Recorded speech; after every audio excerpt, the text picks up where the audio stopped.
Salut Christian, je suis heureux de te retrouver. Bonjour. Pour la suite des épisodes.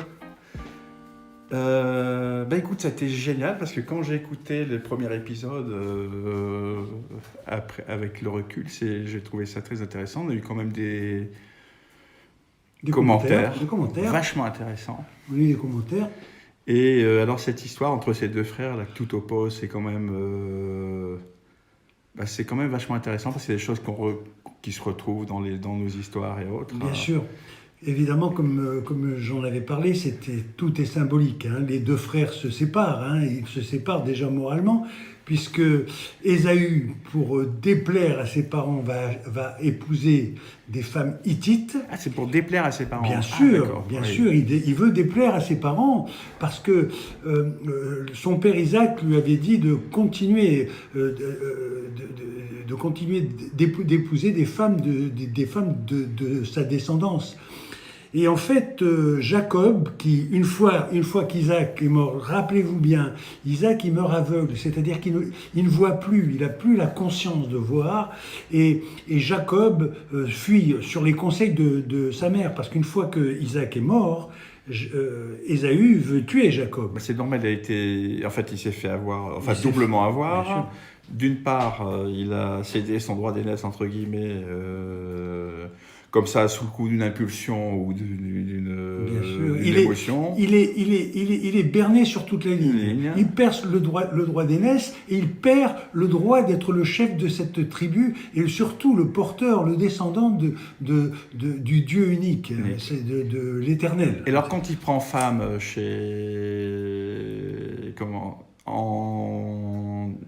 sans tenir compte des conseils de son père dans une autre... D'Ésaü. Je te parle d'Ésaü. Ésaü, rappelez-vous qu'Ésaü est un homme rude. Donc il prend femme, il en prend plusieurs. Il va épouser les filles d'Ismaël. Il va épouser les filles d'Ismaël. Alors que lui, Jacob, comme il fuit sur les conseils de sa mère, il part de Beersheba et il va vers son grand-père, dont j'ai parlé tout à l'heure, son grand-père qu'on appelle Bethuel l'araméen. Et son grand-père, c'est le père de Laban, et c'est aussi le père de Rebecca. Tous ces noms peuvent vous paraître bizarres. Mais revenons à notre Jacob qui, lui, prend la route tout seul, et il va vers Laban, son grand-père. Alors, au départ, donc il part vers son grand-père, mais au départ, la première intention, c'est de fuir son frère Ésaü, qui est lui... Première intention, et surtout muni du droit de monter ce peuple.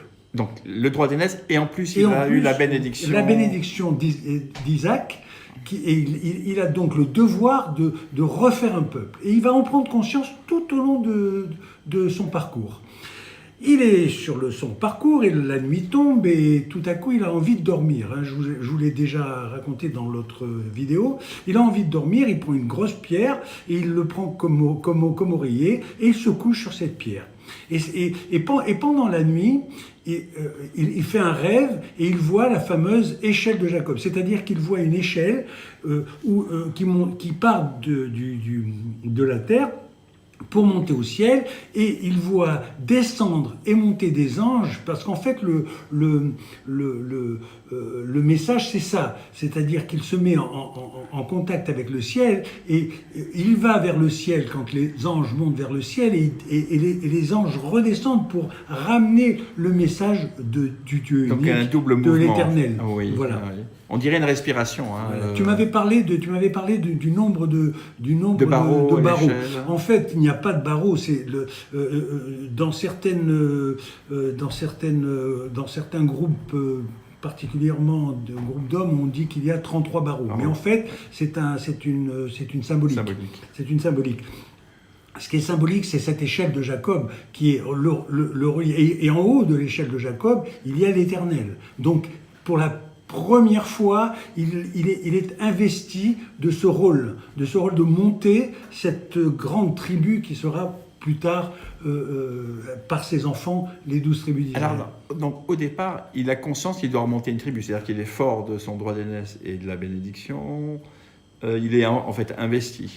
Et il sait, est-ce que son père Isaac lui a dit clairement voilà mon fils, Jacob, ta mission sera de... Est-ce que ça a été dit clairement ou c'est quelque chose qui lui vient Ça n'a pas été dit clairement. Bon, il faut savoir que quand même, ils se sont transmis la croyance en l'Éternel, le Dieu unique. Mais lui prend conscience qu'à ce moment-là, il faut qu'il fasse quelque chose pour ce peuple. D'ailleurs, c'est le seul. D'ailleurs, il a énormément de regrets quand même d'avoir trompé son frère. Il y a le remords, il doit y avoir du remords, le regret d'avoir trompé son frère. Ça, c'est la première des choses. Et deuxièmement, il sait qu'il ne va pas désobéir à ses parents et qu'il va prendre femme chez son grand-père et chez son oncle Laban. D'accord. Voilà, son oncle. En fait, Laban est le frère de Rebecca, sa mère. Donc c'est son oncle. C'est son oncle. C'est son oncle. Et sur cette route-là, une fois qu'il fait ce rêve magnifique de l'échelle de Jacob, et surtout, en se réveillant, il s'est aperçu qu'il était en prise directe avec son Créateur. Il prend ce rocher, il loint d'huile. Et il dit, il va l'appeler Bethel, et Bethel, c'est la maison de Dieu. Donc Beth en arabe, Beth, la maison. Beth et El, comme je vous ai dit l'autre jour, El c'est Israël, Raphaël, Ézéchiel. Le El, c'est le El. En fait, on va retrouver ce El chez les Égyptiens, mais je vous en parlerai un peu plus tard. Et ce Bethel, donc, il va devenir Bethel d'aujourd'hui. Et en fait, c'est à peu près 10 kilomètres de Jérusalem. Et c'est surtout l'idée de monter un temple au Dieu, à la gloire du Dieu unique. Ce temple sera monté à Jérusalem, sur l'esplanade des mosquées actuelles. Voilà. Alors, ce que j'ignorais, c'est sur l'échelle, le mouvement ascendant et descendant des anges, en fait, quelque chose de continu. C'est symbolique. Et ça, donc, il l'a vu en rêve. Hein. Il l'a vu en rêve, mais il s'est approprié de cette idée. Oui. Il s'est approprié de cette idée. Et là, il va prendre le chemin. Dans la Bible, on ne nous dit pas ce qu'il fait sur le chemin, mais il arrive dans une contrée, il ne sait pas trop où il est. Et il arrive à un puits. Et un puits, là, il y a des bergers, des bergères, et il demande, il dit, mais où est le pays de Laban ? Et les bergers lui disent, mais c'est ici, tu y es, ici. Et tout à coup, en attendant, parce que c'était le puits, tous les bergers venaient abreuver les animaux. Mais il y avait tout un rite, tout un rituel. Et il y avait une grosse pierre devant la source, on devait bouger cette pierre, et les bergers lui disent non, attends, on va attendre que tout le monde soit là pour que l'eau soit équitablement partagée. Et donc c'est un symbole, évidemment. Hein. Oui. C'est un symbole. Et on retrouve une pierre, là encore une autre pierre. On déplace la pierre, et en même temps, il voit arriver une très jolie jeune femme. Et là, il tombe amoureux fou de cette et c'est Rachel. Il voit Rachel, qui en fait est sa cousine. C'est la fille de Laban. Il n'a pas encore vu Laban. Mais je vous raconterai par la suite. Vous allez voir que Laban devient un personnage extrêmement important pour lui. Et en fait, il va tomber amoureux de cette jeune femme, et il va aller voir son oncle, il va rencontrer son oncle qui lui dit, mais tu es les os et tu es ma chair. Donc il y a un lien qui se fait entre la famille de Isaac et la famille de Laban. Et là on voit qu'on va enfin créer le peuple d'Israël, qui ne s'appelle pas encore Israël. Qui ne s'appelle pas encore. Hein, non, il ne s'appelle pas encore Israël. Parce que c'est Jacob qui va s'appeler Israël, mais je vous raconte ça par la suite. Donc il rencontre son oncle, et il lui demande la main de Rachel. Et il lui dit, je veux bien te donner la main de Rachel, mais il faudra que tu travailles au moins 7 ans pour moi. Ah. Est-ce que tu es capable ? Qu'est-ce que tu sais faire ? En sacrifice, enfin c'est pas un sacrifice, en paiement. Ouais. Et Laban lui dit, tu vas travailler pour moi, évidemment tu es de ma famille, tu vas m'offrir ton travail et je te donnerai Rachel. Écoutez bien. 7 ans. Donc 7 ans. Il travaille 7 ans. Et au bout de 7 ans, il dit à Laban, son oncle, il lui dit, écoute, maintenant j'ai fait 7 ans, ça lui a paru très très court parce qu'il est tellement amoureux, il veut tellement cette Rachel. Alors, cette Rachel, elle a une sœur qui s'appelle Léa. Alors c'est amusant parce que moi j'ai une fille qui s'appelle Léa. Et Léa, c'est pas le cas de ma fille, elle est très jolie. Léa est pas très jolie, mais elle a un regard, elle a quelque chose. Et lui, Jacob, il est amoureux de Rachel, amoureux fou de Rachel. Et Laban lui dit, tu veux pas épouser ma fille Léa, qui est la première? Il dit, non, non, moi je veux Rachel. Donc, tu vas travailler pour moi pendant 7 ans, et au bout de ces 7 ans, je te donnerai Rachel. En fait, il le met à l'épreuve et... Jacob travaille pendant 7 ans, qui lui a paru un temps court, et il demande à Laban de l'épouser. Et Laban fait une noce, et pendant la nuit de noces, les femmes étaient voilées à l'époque, on se voilait le visage. Il rentre dans la maison et il se retrouve avec une femme dans son lit. Sans le savoir. Le mariage est consommé, et le lendemain, en se réveillant, il s'aperçoit que c'est de Léa. Encore une supercherie. Une supercherie de la part de Laban. Mais cette fois-ci, c'est... De la part de Laban. Oui, parce que on retrouve ça dans certaines traditions. C'est vrai que les aînés se marient en premier. Et d'ailleurs, Laban lui dit, attention, Laban lui dit, attention, chez nous, ce sont les... Et alors, donc il va voir Laban, il lui dit, mais mon oncle, tu m'as trompé, moi je veux Rachel. Il a dit, mais oui, mais chez nous, tu dois épouser d'abord la première, puis je te donnerai Rachel si tu retravailles encore 7 ans.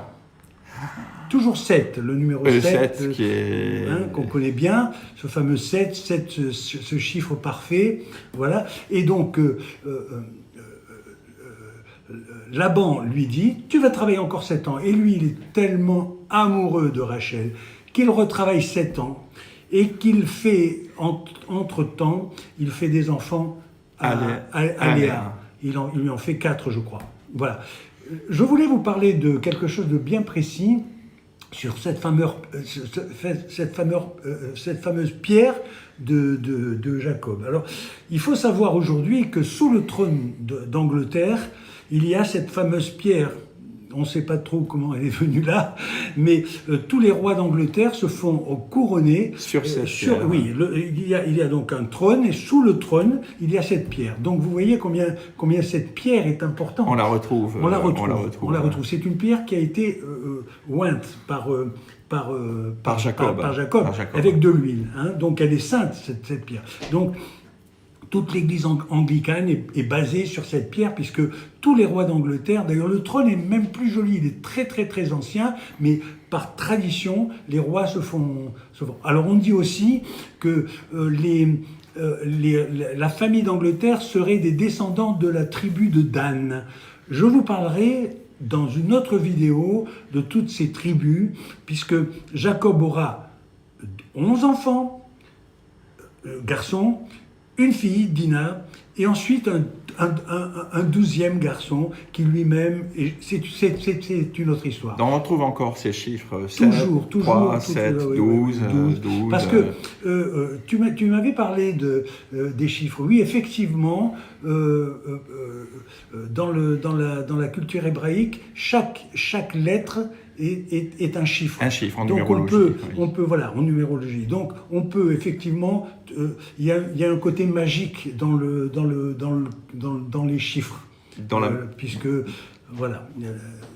Dans ces correspondances, et puis on retrouve aussi ce qui m'interroge là, c'est ce 7 ans, qui est aussi un signe qui amène à beaucoup de la maturité, une maturité, du recul. En fait, il met l'amour à l'épreuve, en fait, au-delà des passions, des sentiments qu'on peut avoir, il le met à l'épreuve, c'est une belle épreuve. Ça passe apparemment aussi vite que... Il aimera éperdument toujours Rachel, car Léa sera sa femme qui...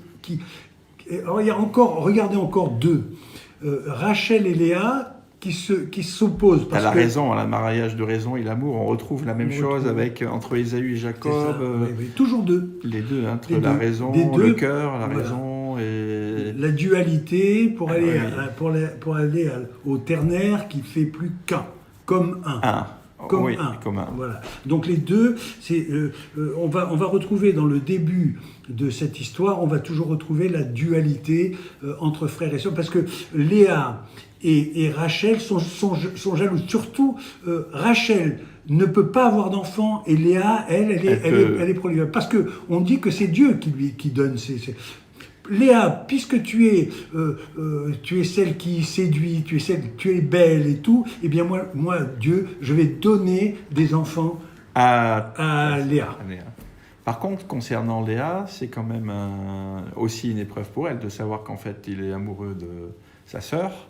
C'est douloureux. Qui a un pacte au départ où le père marie sa fille sans forcément lui demander son consentement, alors que Jacob a une préférence ou est amoureux pour Rachel. C'est quand même une situation... où on est dans le mariage sur des... encore une fois. Ou un mariage de raison. Un mariage de raison, parce que derrière tout ça, il y a toujours la volonté de créer un peuple. Oui. La volonté de créer un peuple. On va le voir tout au long de cette histoire, combien il en est sorti de ces 12 tribus d'Israël. Et puis on voit aussi la parole du Père. La parole du Père. Parce que le Père, là, cette fois-ci, c'est lui qui dit... il décide, il met à l'épreuve... son futur gendre. Il lui impose une femme en lui disant c'est ainsi. En se mettant à l'abri derrière sa loi. Derrière sa propre loi à lui. Oui, et il en ressort, j'allais dire, c'est de l'habileté. Alors là, on a un problème moral. Vous verrez qu'un peu plus tard, il n'est pas si habile que ça, Laban. Oui. Mais moi, je connais pas l'histoire. Réservons le secret pour la suite. Le secret pour la suite. Aujourd'hui, je voulais surtout vous parler de la pierre de Jacob et de l'échelle de Jacob. Et de l'échelle de Jacob. Voilà. Qu'on retrouve. Écoute, c'est une super idée. Moi, je trouve que ça me passionne de plus en plus. Ça éveille beaucoup de choses et ça ouvre à beaucoup de questions sur notamment la tradition, les règles, la tradition, l'amour, les petits arrangements, on va dire. Écoute, ce qui est extraordinaire, c'est que tous les noms d'endroits existent toujours. Aujourd'hui en Israël, on a plus ou moins retrouvé l'endroit, le Bethel où Jacob s'est couché. On a retrouvé tout ça, les archéologues cherchent, voilà, parce qu'en fait, toute l'histoire du Dieu unique, elle est basée surtout sur aussi une véritable histoire qui est là depuis très longtemps. Parce qu'en fait, les Palestiniens, ce sont des anciens Cananéens qui sont là depuis longtemps, et les Juifs aussi, d'ailleurs, ils sont en train de se disputer cette terre, mais en fait, il faudrait qu'ils la partagent, parce que, en fait, c'est la terre des hommes. C'est la terre des hommes. Alors, moi, je suis un peu, avant de terminer, parce qu'on va en terminer là, on va remercier tous ceux qui nous ont écoutés, qui ont écouté cette interview. On a eu un commentaire auquel je voulais répondre. Mais oui, alors ça serait parfait. Sophie. Oui, je crois que c'est Sophie. Sophie. Qui me demande. Je ne me souviens plus ce qu'elle m'a dit. On fera peut-être une petite vidéo. On fera une vidéo spéciale pour répondre spécifiquement. Pour répondre à Sophie. Je sais que tous ces noms peuvent être quelque chose de confus.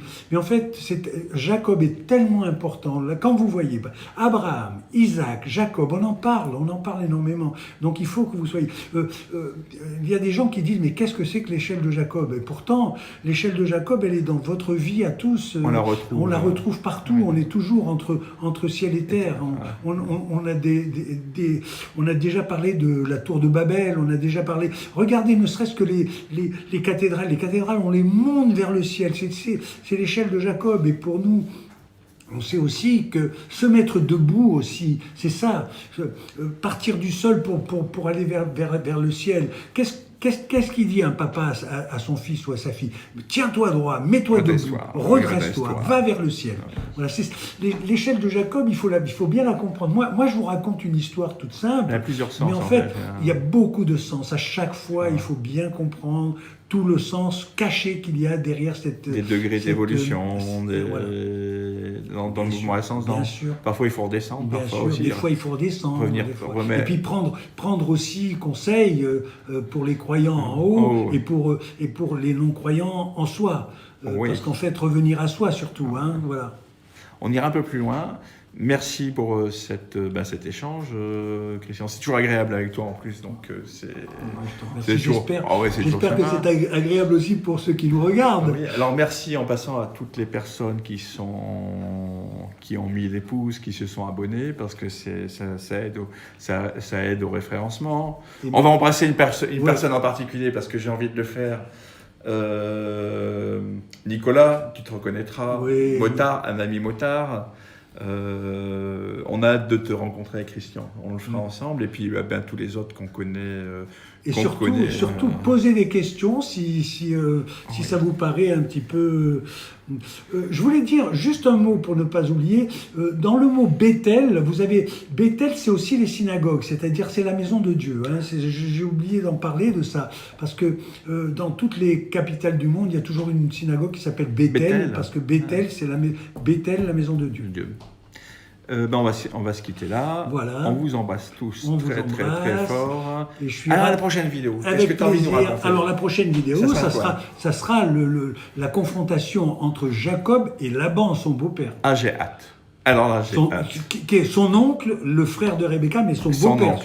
Ah oui, et son beau-père. Et vous allez voir que Laban, se croyant très intelligent, parce qu'il ne faut pas oublier, rappelez-vous que lors de la première vidéo, je vous avais bien expliqué que Ésaü était l'homme de la force primaire, alors que Jacob est l'homme de la finesse et de l'intelligence. Voilà. Et vous allez voir qu'avec Laban, ça ne va pas se passer tout seul. Ça va pas être aussi simple que ça. Oui, ça va. Ouais. Merci. Écoutez, on vous embrasse tous. Bye bye.